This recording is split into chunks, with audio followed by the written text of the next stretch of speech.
Left, Lean Right podcast where spirited debates and open discussions reign supreme.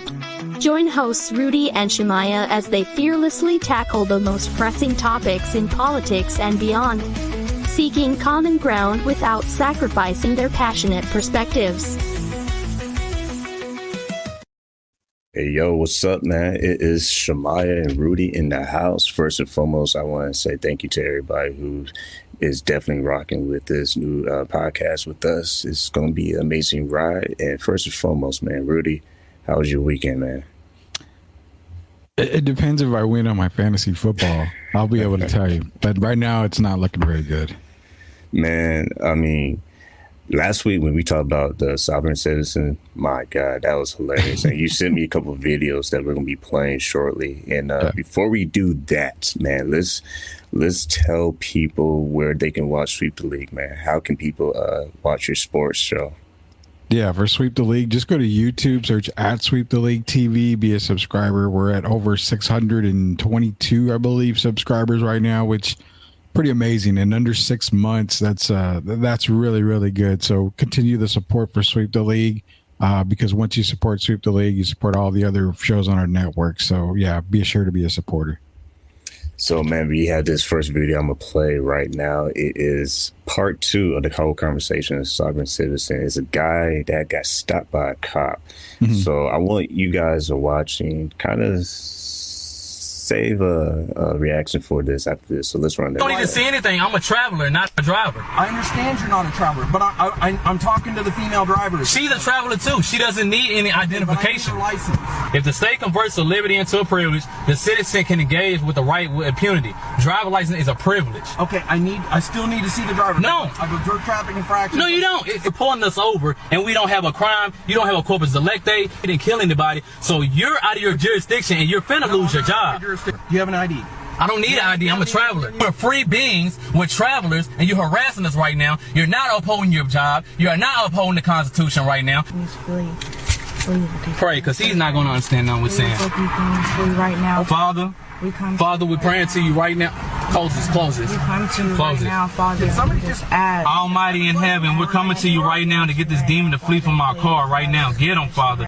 Get him, Father, right now at this very moment. We're following your law and not man's law. We follow the Creator's law and not man's law. And he's out of he is transgressing your law right now at this very moment, Father. So please get him. Please, Father, get him right now. Hallelujah, hallelujah, hallelujah, hallelujah. Please get him away from our car. Oh, Father, please. Don't let them shoot us. Please don't let them shoot us. Please don't let them shoot us, Father, please. So, all right, first and foremost, I know people might have mixed reactions because at the end of the video, you kind of see it get a little tense or whatever. But I would say this, man. My reaction is, one, I think if you get pulled over, I mean, it's just best to comply. And I know that's not always a fun thing to talk about because there are some situations where, you know, it kind of looks kind of messed up. But this is a perfect situation where the officer wasn't really aggressive. Yeah. So this whole God get him, I don't think that's the right way, man.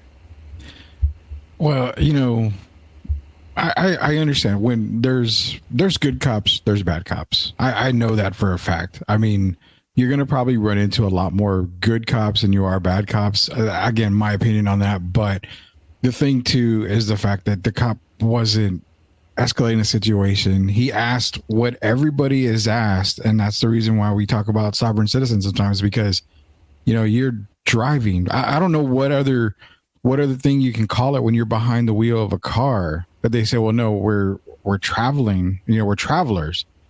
Okay. But there's other means of traveling besides a car. You can walk. You can take a bus. You can Uber. You can do stuff like that.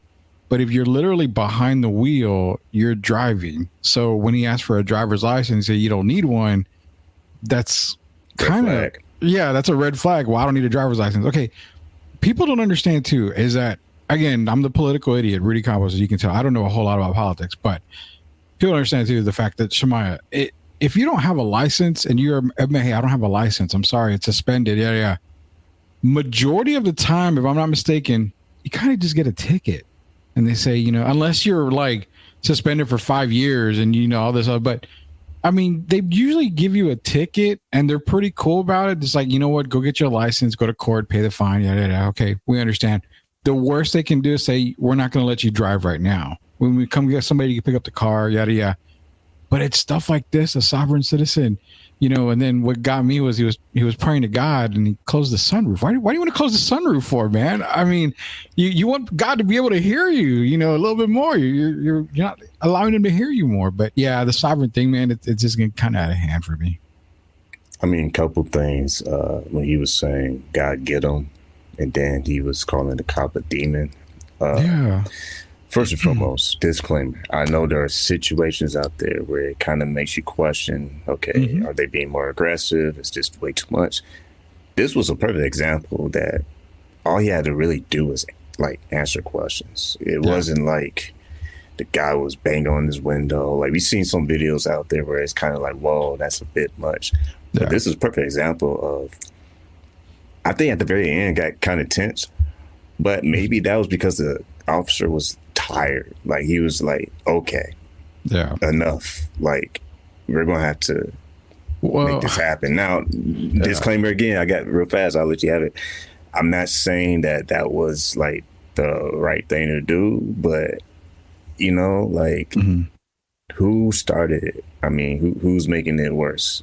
Was the officer making it worse or he was making it worse? Well, the drivers and the passenger in the car, I think, made it more than what it was supposed to be. Now, I will say, without having the full video clip, the cop at the end with the gun, I don't know if it was a rifle. I don't know if it was, you know, what do you call those guns? Like an air gun, an airsoft gun, I know you're talking about, like a beanbag gun, something like that. I don't know what it was, but regardless, a gun being pulled for a traffic stop, I don't buy that part. I mean, unless you are physically, you know, you feel like you're physically in danger, which these two people weren't posing any threat other than just not wanting to provide a license and praying. I mean, that's all it was. That was, to me, dude, that was a bit extreme at the end there. But again, without knowing the full video or seeing what actually happened, maybe they saw something in the car that obviously we couldn't see. That's way too extreme, brother. That's way too extreme. I agree. And like I said, I think the officer at the end, just from the only clip we were able to see from that TikTok video, was he probably just had enough. But I'm not backing him up. I do agree that it might have been a little bit much, but I think he probably just had enough, and hopefully he was just using it as like, hey, this could be serious if you don't comply. But like I said, I know people might have some mixed reactions, so I just want to make it super clear that I'm not saying that he should do that, but if you look at all the things that led up to that point, you know, I mean, but can you? I mean, without actually noticing a dangerous situation, I mean, that's why I said, you know, and I love the Lean Left, Lean Right podcast we have, because we are literally in the middle, and we like to hear from everybody out there. So, I mean, yeah, they escalated the situation way too big, but was it escalated enough to where that level was really needed? I mean, I could see that. Yeah. In some cases, if I'm the cops and you call a couple of cops out there, you can kind of barricade the car, you know, park on the side, park in the front, park in the rear. That way, if they're going to drive off, I mean, they've got to really do some damage. But I think, to me, that was a bit much at the end. But again, without knowing the whole video, seeing the whole video, I mean, the guy may have seen a weapon in there or something. He might have some on his stat sheet too. Like, maybe. Yeah, I mean, could he have been, you know, have done stuff in the past? Maybe he's a wanted guy. When you're a wanted person, obviously force is going to be used. So without knowing the true nature of the video, it's hard to say. But if it's just a traffic stop, man, that's a little bit too excessive at the end. That's why I love the show, man. We can definitely have different perspectives from this. So I would say that was a good one, man. Keep those going. On to the next one. We want to talk about economics continued this week as well. You have a pretty interesting one. I had to boost the audio real quick, but let's check it out real fast. During the debate, Walz talked about raising taxes on the ultra wealthy. Kamala Harris has said to do the things she wants to do, we'll just ask the wealthiest to pay their fair share. When you do that, our system works best, more people are participating in it, and folks have the things that they need. Called unrealized gain. If you have a net worth of $100 million, you're going to have to worry about their new tax plan. If you're not worth $100 million, don't worry about their tax plan. Now, this is a philosophical difference between us. Donald Trump made a promise, and I'll give you this. He kept it. He took folks to Mar-a-Lago, said, you're rich as hell, I'm going to give you a tax cut. He gave the tax cuts that predominantly went to the top class. What happened there was an $8 trillion increase in the national debt, the largest ever. So Trump lowered taxes for billionaires and corporations. Let's look at the numbers for that. Corporations saved $91 billion in 2018 alone. Everyone's in my comments been like, well, it's going to trickle down economics. Did this wealth trickle down? Let's see. Before the tax cuts in 2017, corporations spent $519.4 billion in stock buybacks. After Trump's tax cuts, they spent $806 billion on stock buybacks. So nothing trickled down. They didn't hire more people. They didn't spend money on their infrastructure. So because of Trump's tax cuts, it added $1.9 trillion to the deficit over a period of 10 years. That's enough for 8 wars in the Ukraine. It's like 500 times more money than we've given to Israel. If you're mad about the money that's gone to Ukraine and Israel, be sure to keep some of that smoke alive for what billionaires and corporations have been taking from this country and from you, the taxpayer. So, I mean, when I saw that, my first reaction is I do like his point at the end about if you're going to be mad about, money going towards Ukraine, blah, blah, blah, have the same smoke for, the one percenters, if you will. Mm-hmm. I think this will be argued both ways. I'll be very interested to see what you have to say. But my reaction would be kind of depends maybe on which corporations and which billionaires, because there are corporations and billionaires who actually do give. And I know shots fired, people gonna be, what are you talking about? Well, I think there are some corporations and some businesses who actually do look out for people. So like I said, it probably depends on which list you're looking at as far as how they behave with their money spending. Yeah, the points being made there, it's kind of weird because for me, it's like the party. If you're on one side, you're saying, okay, you give the tax break, and what does that do? In essence, it kind of helps the business. It's going to grow the business a little bit more, and also doesn't it bring down certain prices because they're saving on the taxes, which means it's not necessarily sending it down to their employees, which last week I made the comment, I know people that have worked for big corporations who, when those tax cuts were in there, they got a raise across the board. The whole company did. So I know people have told me that. So I know it's happened. But then you also saw cost of things kind of going down.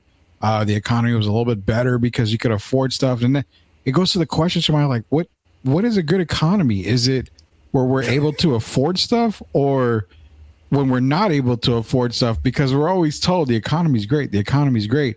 Well, it's $5 for gas, but the economy's great.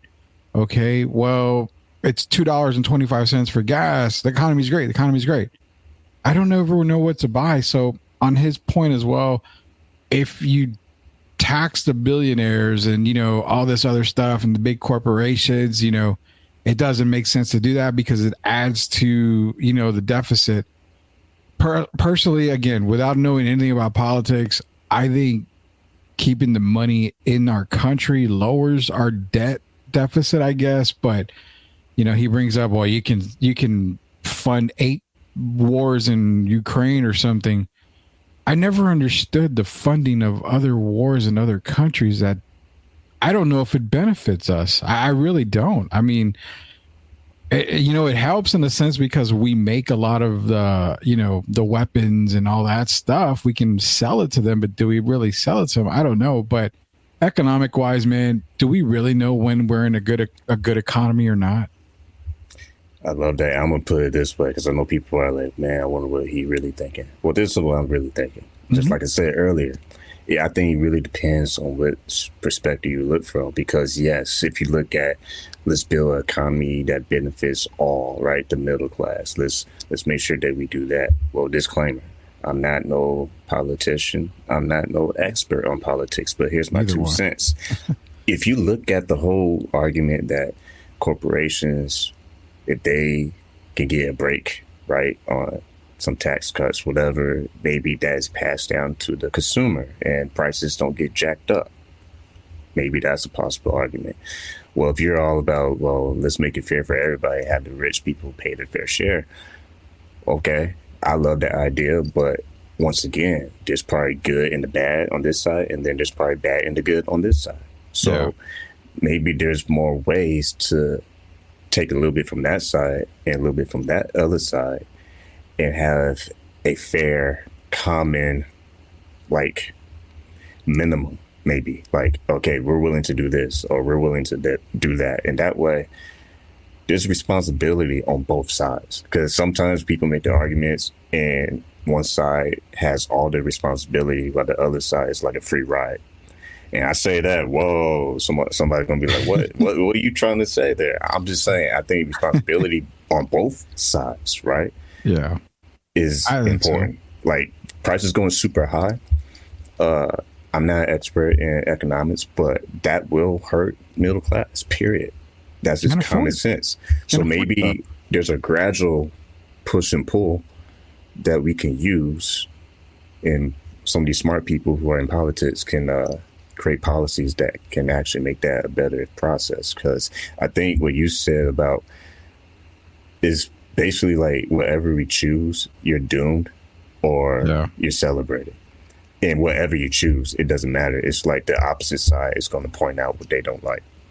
Yeah, I mean, I'll just flat out say it. I mean, the middle class, which is pretty much predominantly America, we're all pretty much middle class. We don't, a lot of us don't make millions of dollars or hundreds and hundreds and hundreds of thousands of dollars, but we're not, and I say this in a very respectful way, we're not poor enough to be able to get assistance. We're just right in the middle. So I think we feel it the most because you raise taxes, you raise the price of stuff. We limit ourselves on what we can buy.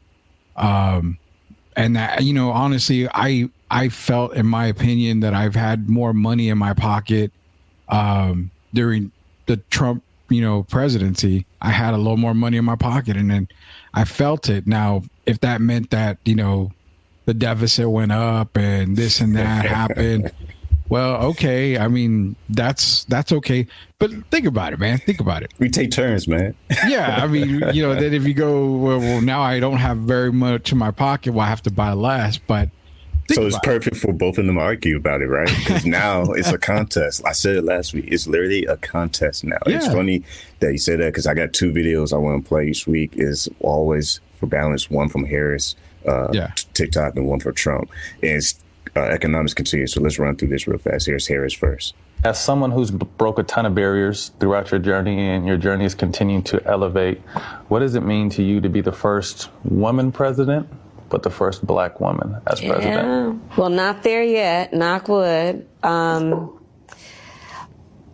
My mother had many sayings, and one of them is she would say to me, Kamala, you may be the first to do many things, make sure you're not the last.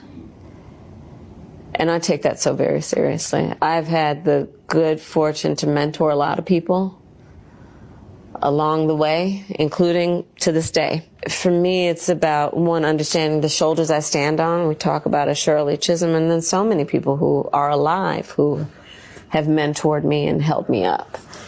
And I feel so strongly that, each one pull one. You got to leave that door open more than it was when you walked in. And That's what it means to me. I feel a great sense of responsibility. Now, I kind of lied because that one is more about why she's running and the responsibility that she feels. Here's the one, the economics. Groceries are crazy now. 2 bags of groceries for $100. $1,500 plus for a studio, and the studio is the size of my closet, and I live in the Bronx. Yeah, unacceptable. Prices are getting ridiculous, and I've switched where I do my shopping for food because the supermarket has gotten way overpriced. The economy is a top issue for voters this November. Vice President Kamala Harris and former President Donald Trump are trying to appeal to Americans with very different plans. When it comes to the election, I think overall will be the economic policies, pocketbook issues, and, can you pay for the rent? Can you pay for your car payments? Is gasoline too high? It always comes down to mom and pop issues. So what are the candidates promising when it comes to improving the economy? I will create a government efficiency commission tasked with conducting a complete financial and performance audit of the entire federal government and making recommendations for drastic reforms. Former President Trump wants to cut taxes for corporations, bring manufacturing back to the U.S., cut regulations, boost energy production, and impose more tariffs on foreign goods. We will tax capital gains at a rate that rewards investment in America's innovators, founders, and small businesses.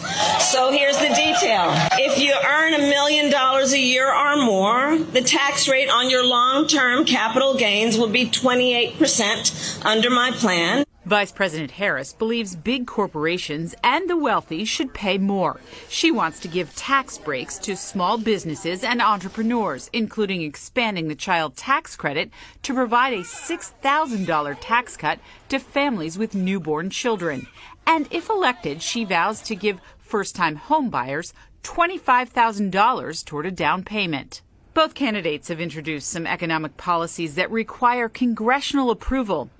That means just winning the election will not be enough for the next president to keep his or her promises when it comes to improving the economy. One thing is certain, the economy is an issue voters will be weighing when deciding who to send to the White House. Is this an issue? So, I know that was a little long, but that's the one I wanted to run because I think that's a good job showing, like we're doing right now, what does Harris want to do for the economy and for Americans? What does Trump want to do for the economy and for Americans? Yeah. I think that's really good because there's probably good stuff you can take from Harris that a lot of people will like. But there's also probably some things that Trump is saying that's not a bad idea either. Yeah. They,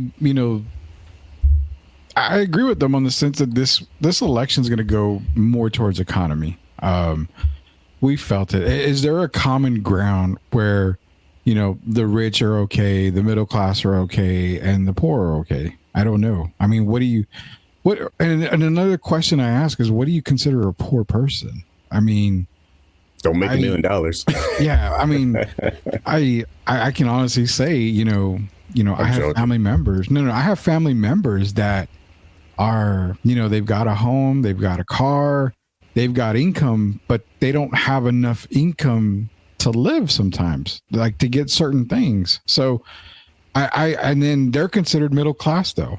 So because they've attempted to get government help and assistance, they can't because they're considered just over the middle class line. But I mean, that's why I'm like, oh, what do you consider that? So economy is going to be huge on this. The one I see Harris's policies and I'm like, okay, we've kind of been dealing with that the past 4 years right now. I've seen Trump's policies and where I made the comment earlier where I felt like I had more money in his policies and in his reign as president. Was that the right thing? I don't know. I mean, I just know I had more money in my pocket. Is that selfish? Probably so, but it was selfish for my family. I don't know where the money came from, tax breaks or whatever, but hey, my checks were looking pretty good. So I know now, stuff goes up. You hear people talking, I'm going to shop at a different store. I've got to go, I can't buy, Coca-Cola. I got to buy, just cola, basically the drink. So you got to go Great Value or something at Walmart.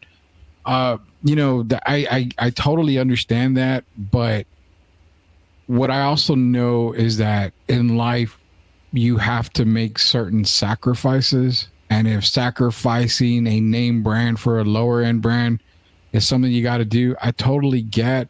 I don't know if we're just kind of spoiled because for 4 years we have money, for 4 years we don't have money, for 4 years we have money. We kind of get spoiled on that. But with her policies, the one that I do not agree with, well, actually two. The one I don't agree with is a $25,000 down payment for a house. That is bringing up the housing market that we were crashed in a long time ago because people were getting houses that, I mean, people had like 4 or 5 homes and they were barely making, $90,000 a year. How were they able to get all these homes? I mean, there you see the stories about it. So that one, and then the child tax credit where for newborns, what about the people that aren't able to have kids? I mean, can you put that towards adoption? Doesn't it necessarily have to be a baby? Can it be for, just if you're adopting kids because you're not able to have kids?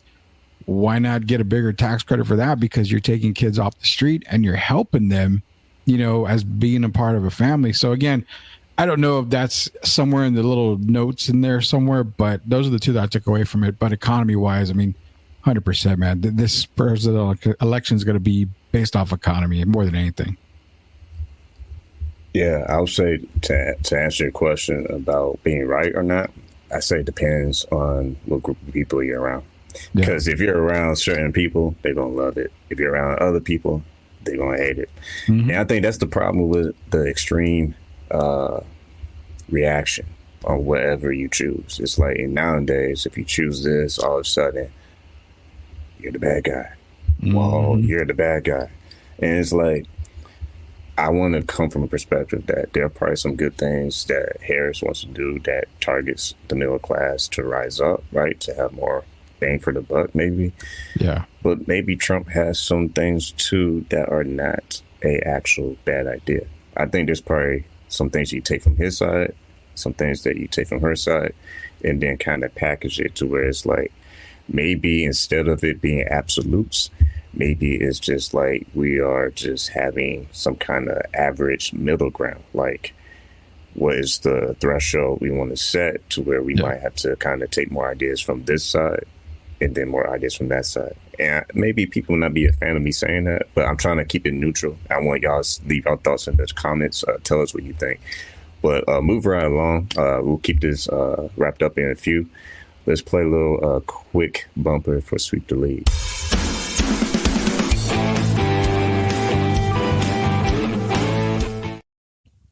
So I have one more video, and people might like it, people not like it, but it's a Trump video. And I'm just going to play it, and I want to get a reaction, and then we'll wrap up the show for today. But here is this last video. Thank you very much. Thank you to Pennsylvania. We love Pennsylvania. And as I was saying, take over, Elon. President Trump must win, preserve the Constitution. He must win to preserve democracy in America. I think this election, I think it's the most important election of our lifetime. So I know that was short, and I can already hear the comments from the other side. What does that even mean? Well, that's why I want you guys and ladies to voice your opinion. This is a safe space. Give us your thoughts. I'm staying in the middle. The way I see that video is obviously it's recent. There's a lot of buzz going on with Elon showing up, like funny memes, pictures, and blah, blah, blah. His excitement being on stage. Let's kind of think about, okay, pretend Trump was liberal. I know. People pulling their hair out right now. But just pretend he was. I hope this goes viral. Do you think people would kind of think different, maybe? Say what you want in the comments section. That's just my thought. I'm not saying I'm choosing a side. Obviously, I just say what I'm voting for. Yeah. But I just want people to think about it. And to make it even, what if Harris was a Republican? What do you think people would treat her like? Voice your opinion in the comment section. Because I feel like until we can actually look at both candidates and why they're running, then we're going to keep basically shooting down everybody's ideas just because what side they're on. Now, like I said, it's going to be a flood of people's thoughts maybe. And are you not watching the news, Shemaiah? Are you underneath the rock like Patrick? Nah, I'm just trying to keep it more in the neutral zone. So what do you think, Rudy? Well, man, that's a lot to take off just for that little video, man. And then what you brought up to it, I mean, a liberal basically, to sum it up, is a supporter of what, socially progressive, social welfare. It's about the social, the social life on for a liberal and a conservative board is more of a person adverse to change, basically, traditional values. So, if Trump was liberal, golly, this is probably going to go viral, man. That's awesome here. I think a lot of people have some heavy emotional comments. So, okay. Are we allowed to cuss on this show by chance? Yeah, it's America. Okay, it's America's freedom of speech, right? We always talk about that. So, is the reason why people can't accept Trump as being a liberal because he's an asshole? Man, that's a good question. I mean, his policies, if you staple the mouth together and you go off of what his thoughts are. Now, truth be told, man, I love any president, left, right, whatever, especially if they've got business background. Like, I look at Mark Cuban as a business guy. I mean, he would probably have a whole lot. Why? Because America's a business. It really is a business. You got to run it like a business. There's a lot of money involved. You're in charge of the entire country. So you're a CEO of the country, basically. So it's got to be a business. I love guys and girls that are business savvy, obviously military background, stuff like that. But it goes back. If you supple his mouth shut and you go by his policies, I mean, he probably would be a pretty damn good, president if he didn't talk. So that's why I said, what would he be like a liberal? I mean, he would probably be accepted if he wasn't an asshole. Wouldn't you think? Man, I think I like that point. If we can just blank out real fast and pretend that nothing that's going on with Trump in his personal life is actually something that actually went on, I think he'd be more likable. Oh my God, I can feel it right now. I'm getting emails at this very moment. How dare you say that? Well, I get it, because there are things that I don't like about Trump, but I try to look at it from a perspective. You don't have to agree with every little thing, but you can at least acknowledge if someone is trying to put out ideas that will help people. Yeah. And again, I can feel the heat coming up right now, but I feel that's important to talk about, because we only hear the extreme point of view from this side and the extreme point of view from the other side. But we don't ever really hear about, well, what's actually like good enough for Americans who are actually voting. And by the way, hurry up and get yourself ready to vote, because time is literally running out. You want to be ready, so do it like now, because after this week, you're kind of in the late corner. But that's what I'll say, man. Like, I refuse to pick a side, but I will say this much. If you're voting for Trump, if you're voting for Harris, just at least listen to what they both are saying before you just automatically cancel either one. So if you're used to people canceling Harris, maybe just listen to her a little bit more. If you're used to people canceling Trump, maybe listen to him just a little bit more. I know people are like, oh, why are you saying that? Don't you know what he's done and blah, blah, blah, blah, blah. And it's like, all right. It makes sense. Pick up your violin and play your favorite song. But I'm going to say what should be said, and that is, whoever you're voting for, that's your right. So do what you do. But don't bash people just because they have a different point of view. That's not American. All right. Well, and I know that's going to get some heat maybe, but. Yeah. No, I was just going to say, you're bringing up fantastic points, because these these two political candidates, these two presidential candidates, let's be real, man. You hear the policies and it's like, wow, they're awesome. Wow, they're awesome. Oh, you know what?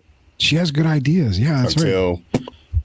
Until they put the policies to the left and right, and in front of you, they bring up, the scandals, the charges, indictments. They bring up her past, who she's been messing around with, supposedly. All that takes center stage, and it takes away from everything policy wise. Well, I will tell you this: Kamala Harris, President Trump, your vice presidents, Walz and Vance, Shemaiah Reed, Rudy Campos, we all have a past. We've all done stuff we are not proud of. But why should this person be a bad person because of what happened in the past? If we're talking religious based, you're supposed to forget the past and look at the good of a person. And I think that's what needs to be done. Forget the indictment. You know what? If Trump took $1 billion from his corporation and went and bought whatever, okay, that screws his corporation. Don't make that a political part. Go back to the 4 years he was in office. Did he do a lot of good? He did some good things in his 4 years. He may have done some bad things, but what president has been perfect, Shemaiah? We've never had the perfect president. So Still don't. Forget what everything has happened in the past. Vote for who you feel is going to benefit your country. And if that person doesn't win, then just stop with it and accept it. I'm going to say this. I know we got to wrap up, but this might get some heat, maybe not. But I feel like the left, I can feel it. I can feel the flames. I feel the left is really about emotions. Mm-hmm. How people feel, or people loved, or they cared about, or they, nurtured to a certain degree. And I feel like the right is more about self-responsibility. I can feel the hot flames in the oven. They're more about like, you had to like, just do your role, do your part, like everything else will kind of come together naturally. Because if we can look in the mirror and say, hey, I got to get my A up and go to work and do my part. I feel like, liberals do that. But I'm just saying, like, they're more about like making sure everybody feels okay, everybody feels accepted, and that's fine. That's nothing wrong with that. I feel like if you take a little bit of that spice and a little bit of the other spice from the Republican side, there could be a nice little mix, and that's the way I want to put it. Just to wrap up today's show. Yeah, 100%, man. I know we're gonna wrap up right now, but I want to make a disclaimer before we wrap it up. You've got Fox News, you've got CNN, you've got all these people. Let's not beat around the bush. Those people are guiding you to vote one way. Well, the one thing about, podcasts like this, Shemaiah and I are not paid by the Republicans. We're not paid by the Democrats. We're not paid media guys. That's why it's strictly down the middle. So when you vote, don't vote based off of what channel you're watching. Do the research, and do the research really well. Both candidates have great ideas. Just vote with your heart. If you feel this person is good, regardless if he's an asshole, or if you feel this person is good, regardless of, she may not know economics, is what people say. You know what? They don't run the country by themselves. They have a whole cabinet that actually help them run it, and a whole Senate and House. So vote for with your heart. That's all I got to say on that, man. All right, man. Well, we did it again. Till next time, we'll see you next week. But make sure you kind of let us know your thoughts in the comment section. We had a couple comments last week. A friend of mine, she actually is a good friend of mine, and we're going to try to get her on later this month whenever, that time allows. But again, we'd love to hear your feedback, whether you shoot me an email or go on focusradio.com or hit up Rudy at Sweep the League on Twitter, X. Just let us know what you think, man. And if you have something you want to express, go ahead, share it. But until next time, y'all have a good one, man. Peace out.